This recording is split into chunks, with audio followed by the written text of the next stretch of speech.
Hello, everyone. So, for the last 3 days, I've been telling you about how I lost custody of my boys and Mr. Ex-husband. On episode 3, I introduced you to Mr. Scammer. So, Mr. Scammer and I were going through the whole custody battle. So, let me just basically revisit the story. Mr. Scammer was a relationship that I had. He is the father of my last son.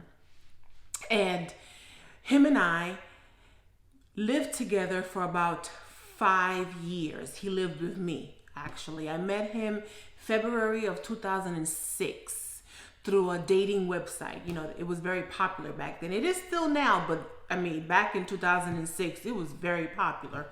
There were so many dating websites, so I can't remember which one I met him in, but I met him through one of them, and him and I hit it off. He was like a fresh of breath air. He was everything that Mr. Ex-husband was not.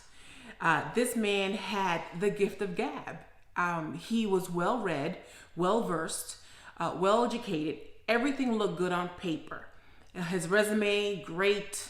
The way that he talked, he never cursed. Everything was very just awesome in my mind. And I was intrigued. I really was intrigued, and I was obsessed. And I was just like, "Oh wow. I finally got somebody who's not crazy." Little did I know. But Mr. Scammer and I we tried our best in regards to the custody battle. That's one of the reasons why I did not really pay attention to what he was doing, because in my mind I was like, I can't. My brain was going to explode with all the stress that I was going through, and I couldn't really pinpoint or really basically prioritize what Mr. Scammer was doing, because I was trying to focus on Mr. Ex-husband and my kids. But as everything in life, it died down. And then after 2010, 2011, and the kids were with their dad, I was like, "Who are you?" to Mr. Scammer. And of course, you know, he had the gift of gab. He was like, "Oh, you're under a lot of stress right now. You know, you're pregnant, so just don't worry about me." But that's when the red flags came, and I'm just like, something ain't right. Something ain't right with this man. And it wasn't until years later, like I told you before, I didn't really wanted to know back then. I didn't want to know, but I knew that something was wrong, but I didn't want to know. And the answers was right in front of me. But I was just like, no, something ain't right. But I found out last year that he scammed a lot of people in a lot of places.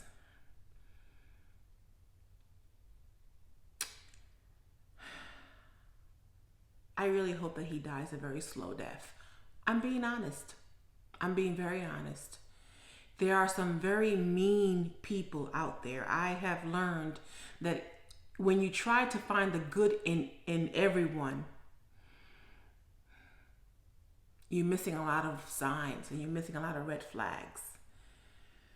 But I also learned that I had to go through that to learn to be the person that I am today. If it wasn't for those experiences, I would not be here. I'm telling you the truth.